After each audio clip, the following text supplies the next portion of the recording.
Assalamualaikum warahmatullahi wabarakatuh. Halo semuanya, ketemu lagi nih bareng aku Windy Kawardani di podcast Kandah Sejarah. Pada kesempatan kali ini kita akan membahas mengenai sebuah peristiwa besar yang di dalamnya terdapat sumpah atau janji dari para pemuda kepada bangsa dan tanah airnya. Peristiwa tersebut dikenal dengan Sumpah Pemuda. Nah, pastinya penasaran kan? Makanya stay terus di podcast Kandah Sejarah.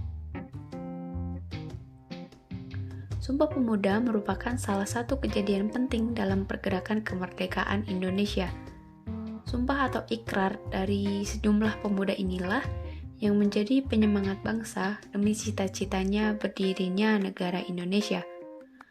Para pemuda di masa itu sadar bahwa pergerakan organisasi yang bersifat kedaerahan tidak pernah memberikan hasil berarti untuk kemerdekaan Indonesia karena pergerakan seperti itu sangat mudah dipatahkan oleh penjajah Belanda. Sebab itulah organisasi-organisasi pemuda ini sepakat untuk melebur menjadi satu dan membuat pergerakan secara serentak untuk melawan penjajah. Hal inilah yang membuat para pemuda sepakat untuk mengadakan Kongres Pemuda.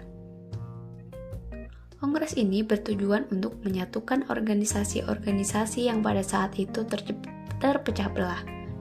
Kongres Pemuda diadakan sebanyak 2 kali, yaitu Kongres Pemuda ke-1 yang berlangsung pada tanggal 30 April sampai 2 Mei tahun 1926. Sedangkan Kongres Pemuda kedua diadakan pada tanggal 27 dan 28 Oktober tahun 1928. Sumpah Pemuda lahir dari Kongres Pemuda kedua yang diadakan selama 2 hari lamanya, tepatnya di tanggal 27 dan 28 Oktober 1928 di Jakarta. Kongres ini diadakan oleh Perhimpunan Pelajar-Pelajar Indonesia atau disingkat dengan PPPI. Anggota PPPI terdiri dari pelajar-pelajar dari seluruh wilayah Indonesia. Ada sejumlah perwakilan dari berbagai organisasi kepemudaan di Indonesia yang menghadiri kongres ini, yaitu Jong Java, Jong Batak, Jong Celebes, Jong Sumateren Bon, Jong Islamiten Bon, Jong Ambon. Kongres yang diadakan di tanggal 27 dan 28 Oktober 1928 di Jakarta ini bukanlah pertemuan yang pertama yang diadakan oleh para pemuda. Pertemuan pertama justru diadakan pada tahun 1926.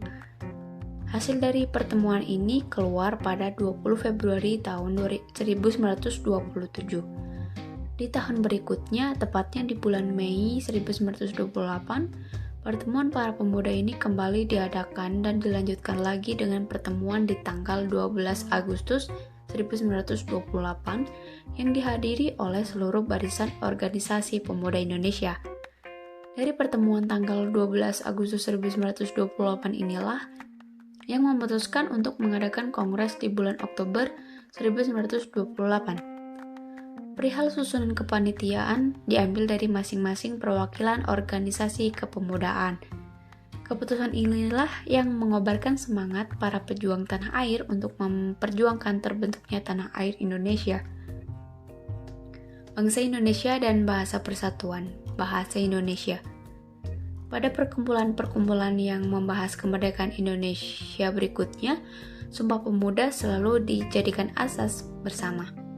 Selain itu, Sumpah Pemuda juga selalu disiarkan di semua surat kabar berbahasa Indonesia dan selalu dibacakan sebagai pembuka rapat perkumpulan-perkumpulan. Nah, tadi kan sudah disebutkan kalau pelaksanaan Sumpah Pemuda itu terjadi 2 kali ya, Kongres pertama dan kedua. Kita akan bahas satu persatu ya. Mengenai Kongres Pemuda pertama, kongres ini diadakan pada tanggal 30 April hingga 2 Mei 1926. Kongres ini dihadiri oleh perwakilan-perwakilan dari Jong Java, Jong Islamiten Bon, Jong Sumatera Bon, Jong Ambon, Sekarukun Jong Batak, dan para pemuda Teosofi. Kongres pertama ini mengedepankan tema pentingnya persatuan dan kesatuan para pemuda yang kemudian berdiri dalam satu payung untuk mencapai Indonesia merdeka. Sejumlah tokoh yang menjadi pembicara dalam kongres ini adalah Soemarto, M. Tabrani, Muhammad Yamin, Bahadir Johan, dan Pinontoan. Meski terbentuk kesepakatan untuk menerima dan mengakui cita-cita persatuan Indonesia, badan untuk mewadahi semua organisasi pemuda saat itu masih gagal terbentuk. Hal ini terjadi karena adanya kesalahpahaman serta beda pendapat antara anggota-anggota Kongres. Setelah Kongres Pemuda 1 ini berlangsung, masih diadakan sejumlah pertemuan lainnya untuk membahas mengenai wadah tunggal organisasi pemuda dari seluruh Indonesia. Nah, dari Kongres Pemuda 1 ini, keputusan yang diambil adalah semua perkumpulan pemuda harus bersatu dalam organisasi yang bernama Pemuda Indonesia. Yang kedua, perlu segera diadakannya Kongres Pemuda kedua. Nah, itu mengenai pelaksanaan Kongres Pemuda 1 ya. Sekarang kita akan membahas mengenai pelaksanaan Kongres Pemuda 2.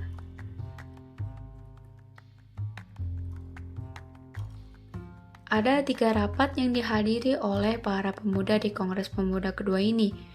Rapat ini dilaksanakan pada hari Sabtu, tanggal 27 Oktober 1928. Rapat dibuka oleh Ketua PPPI yaitu Sugondo Joyopuspito.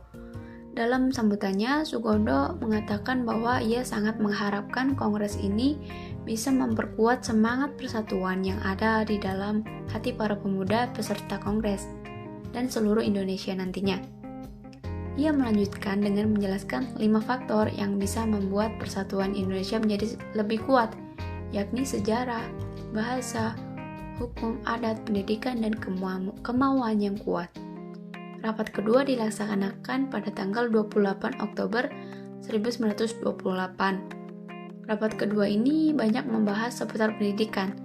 Di hari kedua ini, yang jadi pembicara adalah Purnomo Wulan dan Sarmidi Mangunsarkoro. Kedua pembicara ini memiliki pendapat bahwa anak-anak harus mendapatkan pendidikan kebangsaan. Selain itu, mereka juga mengetengahkan pentingnya keseimbangan antara pendidikan sekolah dan di rumah. Setelah rapat pertama dan kedua dilaksanakan, selanjutnya dilaksanakan rapat ketiga, sekaligus menjadi penutup Kongres. Di sini Sunaryo yang menjadi pembicara memberikan penjelasan akan pentingnya nasionalisme dan demokrasi mengiringi gerakan kepanduan. Ramalan yang ikut menjadi pembicara di rapat ketiga ini mengatakan bahwa gerakan kepanduan tidak boleh dipisahkan dari pergerakan nasional. Gerakan kepanduan yang ditanamkan sejak dini pada anak-anak bisa mendidik mereka untuk menjadi disiplin dan mandiri. Kedua hal tersebut sangatlah dibutuhkan dalam perjuangan menuju kemerdekaan. Satu hal yang unik adalah istilah Sumpah Pemuda tidak muncul pada hasil Kongres di tanggal 27 dan 28 Oktober 1928 tersebut. Istilah ini justru muncul setelah Kongres itu selesai. Nah, pasti penasaran kan? Pasti dari kita semua juga udah tahu apa itu Sumpah Pemuda dan bagaimana isinya. Ini dia bunyi dari Sumpah Pemuda yang tercatat di prasasti dinding Museum Sumpah Pemuda. Yang pertama, kami putra dan putri Indonesia mengaku bertumpah darah yang satu, tanah Indonesia. Yang kedua, kami putra dan putri Indonesia mengaku berbangsa yang satu, bangsa Indonesia. Yang ketiga, kami putra dan putri Indonesia menjunjung bahasa persatuan, bahasa Indonesia. Nah, ketiga kalimat yang menjadi rumusan Kongres Pemuda, Sumpah Pemuda tersebut ditulis oleh Muhammad Yamin di atas secari kertas yang disodorkan pada Sugondo saat Sunaryo sedang berpidato di sesi terakhir Kongres.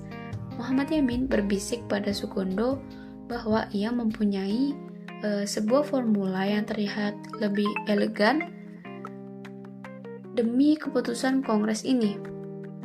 Melihat isi dari apa yang dituliskan Muhammad Yamin, Sugondo membubuhkan paraf setuju di secari kertas tersebut, lalu diteruskan kepada peserta Kongres untuk kemudian ikut membubuhkan paraf setuju. Pada awalnya sumpah tersebut dibacakan oleh Sugondo dan kemudian dijelaskan secara lebih detail oleh Muhammad Yamin. Gimana? Menarik bukan pembahasan pada kali ini? Dari pembahasan ini dapat disimpulkan bahwa lahirnya Sumpah Pemuda dilatar belakangi oleh kesadaran masing-masing organisasi kepemudaan bahwa pergerakan organisasi yang bersifat kedaerahan mudah dipatahkan oleh penjajah Belanda. Pelaksanaan Sumpah Pemuda diawali dengan diadakannya Kongres Pemuda pertama pada 30 April sampai 2 Mei 1928 dengan keputusan semua perkumpulan pemuda harus bersatu dalam satu organisasi, dan yang kedua perlu diadakannya Kongres Pemuda kedua. Setelah Kongres Pemuda 1, kemudian dilaksanakan Kongres Pemuda 2 pada tanggal 27-28 Oktober 1928 dengan hasil Sumpah Pemuda yang terdiri dari 3 kalimat tadi. Nah, saya rasa udah cukup ya untuk pembahasan mengenai lahirnya Sumpah Pemuda ini. Semoga materi dalam podcast ini bisa bermanfaat bagi kita semua. Mohon maaf apabila terdapat kesalahan. Wassalamualaikum warahmatullahi wabarakatuh. Bye.